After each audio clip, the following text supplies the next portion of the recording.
This is the Spurscast with your host, Paul Garcia. And welcome back to another episode of the Spurscast. On today's episode, I will be joined by Project Spurs editor Jonas Clark. In this episode, Jonas and I will discuss the Spurs in their last four games, more trade rumors, Jeremy Sochan's shooting improvement. So, Spurscast listeners, unfortunately, y'all get me again on a week where I'm having an upper respiratory infection. So sorry for my voice. Just something that's been happening this year lately. I don't know why. Jonas, how you doing though? I'm doing all right, Paul. How are you? I'm doing very well. I mean, I'm doing well, but for some reason, my voice just keeps going out lately. This entire season, I don't know what's going on here. All right, so Jonas, let's talk about the Spurs. Unfortunately, they're on a 4-game losing streak right now, as you and I record on a Friday evening, which is like one of the few times that they're actually off. It feels like they have a game almost every day this week. So let's go back to last Friday. The Spurs are at home. They're hosting the Los Angeles Clippers. They lose by 5 in this game. They actually played really well. They were close throughout against the Clippers. The Clips closed. Held a close lead, and then they ended up holding on for the win. The spur of the game on this night was Zach Collins. He had a really good night for San Antonio. Then let's go to this week, and on Monday, the Spurs lose by at Portland by 20. It was a close game until 3 minutes left in the third quarter. That's what Portland kind of ballooned that lead up. And the best player in this game for San Antonio was Jeremy Sochan. On Wednesday, the Spurs go to Los Angeles. They play on the road at the Lakers. They lose this game by just 9 points. It was close until midway through the fourth. The Lakers kind of start to take control. And then the spur of the game in this game was Zach Collins. And then the most recent game was a blowout. The Spurs are on the road on the second night of a back-to-back. Multiple players are out. They lose by 38 to the Clippers. Like I said, basically by the end of the first quarter, it was a double-digit lead, and we knew it was over from there. The best player for the Spurs, even though if you could find a best player, was Keldon Johnson this night. So Jonas, the Spurs were supposed to go 0-4 according to Vegas. They went 0-4. What are your thoughts on this 4-game losing streak for the team? Who's mad about it? I mean, let's be honest. If you're playing the lottery odds, yeah, you're still sitting there. If you're the San Antonio Spurs, you're still fighting for one of the worst 3 records, which is interesting. We didn't think everybody felt by and large that the Spurs would be the worst team in the NBA, and to this point, while they might have the worst defense, they're still not the worst team. So collect these losses while you can, I guess, right? Yeah, that's the crazy thing. We're going to talk about this here is that like they're still not able to move their positioning in the standings. Like they're getting closer to Charlotte, I think, who's like at 27, but they're not quite that in the bottom 3 where you want to be for the lottery. So yes, you're right. They're 28th on offense right now, 30th in defense, 30th in net rating. They are 14 and 35 overall, 14th out west. Houston still does worse than them, no matter what. After every week that I record a Spurscast episode, they do have the 4th worst record in the league, which means 12.5% lottery odds for the number 1 pick. And this time, so last time when I had Ben on last week for the episode, I clicked the Tankathon's draft simulator. It took me 8 tries to get the Spurs with the number 1 pick. This time, Jonas, 19 tries I had to go through, 19 to get the number 1 pick for the Spurs. Oh man. Yeah, so that's not good. Do you have any other comments about just kind of how their season's gone as a whole? I mean, look, I think that the kind of the way that it's gone, especially considering the injuries, it's there's a lot of positives to take away. And given the injuries, you have gotten to see a little bit more of guys that you want to see moving forward. So Jakob being down back in December really allowed Zach Collins to find his footing after missing a lot there in November. So seeing his kind of, I guess, emergence, and being able to put together back-to-back games of staying healthy, that's just been his biggest thing. And as you mentioned there right off the top, in the last 4 games, 2 of those, he was the Spurs' best player on the court. So I think that when you look at those factors, because it's not about this season, it's about the future. The concept of a tank isn't to be bad forever. It's to have one bad season, get your player, and then rebound right back out. And so I feel like when you can look at the offense, of course the defense is atrocious, but it really seems like a lot of the teams across the NBA aren't playing defense either. Yeah. So if you're able to score still, and then the defense will come along. It's really hard to defend in the NBA as young players, and they're figuring that out. I think that you can look at the season so far and say there's a lot of positives. Not to say that this is a good season by any means, but when you're losing, you do have to look for your bright spots or the silver lining. Yeah, exactly. No, you're right. Especially like you said, players like Zach just starting to just improve. Especially that he's on a multi-year contract here with San Antonio going forward into the future. Especially if they end up trading Jakob Poeltl. And speaking of trades, let's go ahead and get into some more trade rumors because, like I mentioned, this is kind of the one consistent thing that's happening from now until the trade deadline. Is every week there's just a different rumor. So the big one this week was on Monday. It came out earlier in the week. It was by Michael Scotto of Hoops Hype. He had multiple. And he's a very reputable reporter. Really plugged in with sources. So he had some intel on not only Poeltl, but also Josh Richardson and Doug McDermott, because there hasn't been a lot on those two players specifically. So here's the main takeaways from his article on Hoops Hype.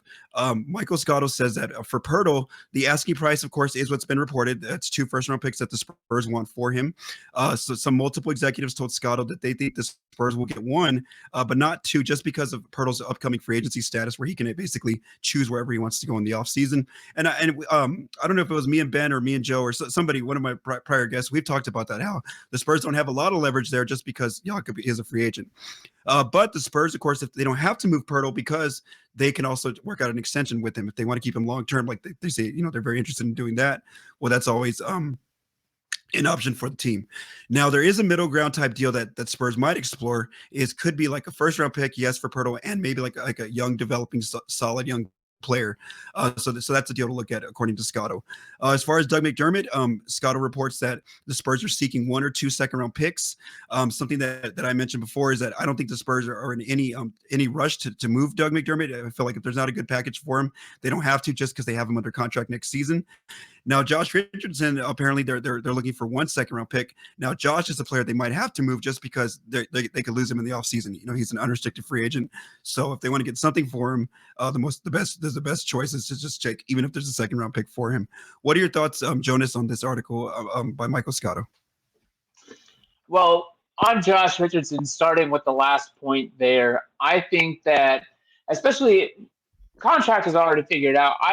The Spurs have second-round picks galore in the upcoming drafts, and especially if this year and next year that Hornets pick, which doesn't look like it's going to convey this year, and then you get past next year, and I think the year after it becomes 2 second-rounders. Like, you don't need to pick up second-rounders at this point. I feel like Josh Richardson's his leadership, his professionalism is going to be more valuable to this team because he is a professional through and through.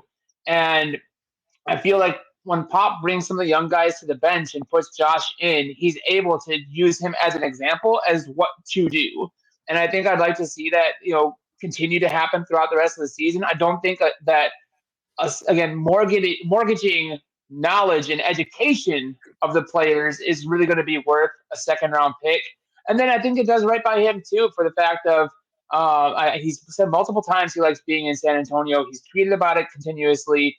And then let him control his future in the offseason. I don't think that there's really going to be any strife of, we hear 3 years from now on a podcast, somebody that Josh Richardson's upset about the Spurs for not trading him at this time of the year. Yeah. I don't see that happening. So I think he's more valuable as like a teacher. He's approaching 30. He's a little bit, he's not entirely past his prime. I think he still has more than enough left in the tank, but he's just not that piece that I think that hot commodity, which is why you're looking at 1 second. And of course, given the contract situation, Doug McDermott, I think sell high now. And if you can get 2 second-round picks, we've seen shooters on this roster in the past have a really good year and fall off. Bryn Forbes, Marco Bellinelli, just a few in the last couple of years. If you can go ahead and get 2 seconds for him now, again, I don't know that he's so much, because he's a specialist. And I don't think a specialist has a whole lot to teach the young players. Josh Richardson's a little bit different. So I think that you can go ahead and move Doug McDermott, give somebody else like Keldon Johnson an opportunity to shoot more threes. Romeo Langford a little bit more opportunity to shoot more threes. Malachi Branham, more threes. And that opens up the future. And then Jakob Poeltl, if you don't get 2 1s for him, and especially I think the year of the draft is going to be important as to when those first rounds happen. Are you getting a first year in the Wembanyama lottery, right? Or are you getting a first year in 3 years from now? Yeah. And then what teams' picks are involved? Is that a 1-for-1 with a good team? that's going to probably be a late first round, or are you going to end up getting somebody who could be flirting with that lottery odds in a 3-team trade? But if you don't get 2 firsts for Jakob, I think again there's something said for the Spurs wanting to keep him around. He is one of the best pick and roll centers in the game. I think that he has his flow here, and players always have to be a little bit cautious, especially when you've ascended in a system like this. When you go away from the system, are you still that same player? Do you find yourself falling out of favor in the NBA in a year or two when you really had value and the Spurs can pay you $25 million to continue to play your role as a big man who's just limited to the paint, because he's not like he spaces the floor a whole lot.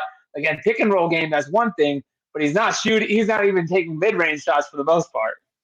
Yeah, no, for sure. And then one thing I would just add is that like right now, Richardson and McDermott are just playing really well. I feel like every night they're like two of the top 5 players like in the team on the team each night, just because of how many players are out, and they've just been really impactful coming off the bench. I feel like Jakob is almost like it kind of feels like he's kind of like flatlined for a while here the last few weeks, guys. But I also think it's more so because we've seen Zach Collins just playing so much better lately. So, but you're right. You know, there's all those different options that they can look at in this. As the trade deadline approaches here in a few weeks. All right, so now Jonas, our last topic here, and I do want to apologize to the audience because the stats I usually use are from NBA.com, and right now they're having some weird stuff going on. Like I said, like I told Jonas before off air, I was running my numbers and it's just not working. Like it kept saying no data, or like players' shooting numbers were missing in certain data sets. So I don't know what's going on with the NBA's data, but luckily we do have Cleaning the Glass, who's also a great site for data.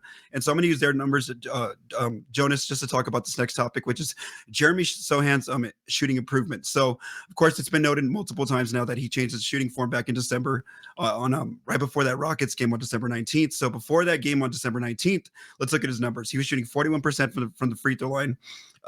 Corner threes, he was shooting 21%, and then non-corner threes, 15%. So, you know, we know that he was struggling with his jump shot. Then comes that new shooting form where he shoots with one hand, and he's now shooting 75% from the free throw line since doing that. He doesn't really take a lot of corner threes, so he hasn't made one since making that change. But his non-corner three accuracy is also starting to improve. He's shooting 45% now on non-corner threes. So again, I know that's not sustainable, but we have seen that he's become more confident in his jump shot, now that that free throw shot is going through. What are your thoughts, Jonas, on Jeremy's kind of offensive improvement overall because of just that added layer of the shooting joining his scoring? Yeah, I think a lot of it really just comes from he's becoming very familiar in the system. And time is everything. It truly is. But I think the other part of it too is when he's becoming more comfortable. I tweeted this out maybe about 3 weeks ago, where it really just seemed like Jeremy Sochan would always come out of the gate, looked like he was going to be crazy involved, rattle off 6 to 8 quick points, and then just fade down the rest of the stretch. And you can kind of see that when you look at his breakdown over at basketballreference.com, for example, and you just look at his first quarter shot attempts.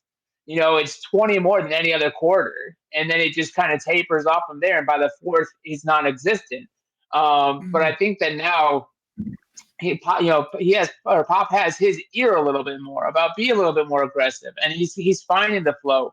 And then, it's something as simple as the free throws, right? The one-handed free throws, and you start to see the ball go through the basket a couple times. You get a little bit more confident. It's not, especially for somebody who plays around the rim so much, right? And you are aggressive, and you're not getting fouled, getting that kind of hack a shack, and you feel that you go to the line and you're struggling there. That just kind of weighs on you a little bit more because you're not doing the small things. I think that he's just starting to put it together, and when you look at the conversation around him around the league. I think it was Kevin O'Connor earlier really had some positive, feedback on Jeremy, because he's finding his stride, and he's becoming that lottery pick that the Spurs drafted. Yeah, and I will say too, like I have this database that I created where like I run just all the players' numbers in the Spurs, And originally, like he was like bottom, like I'd say like 7 to like 10ish and just the box score numbers. He's starting to pop up. Like he's almost close to the top 5 now. He's like behind Keldon, behind Vassell, Jones, Poeltl. Yeah, I think he's actually ahead of Richardson, McDermott now in that database. So I think that he's like showing to be like he's starting to become one of their top, one of their key players here, and that's good considering he's only a rookie. He's only 19 years old. I mean, this is just year 1 for him. So that's a really good sign for him that he's actually being impactful on both sides of the court in just his rookie season. And like you said, this season's not about winning, it's about development. And this is good that he's not just wasting a year. He's actually progressing as we've seen it, not only with the shooting, but just all over the court, like you said, with his aggressiveness, even by quarter by quarter. All right, so we'll go ahead and call this an episode. Thank you to Jonas for joining me on this episode of the Spurscast. I also want to say thank you to Joe Garcia for mixing and producing this episode.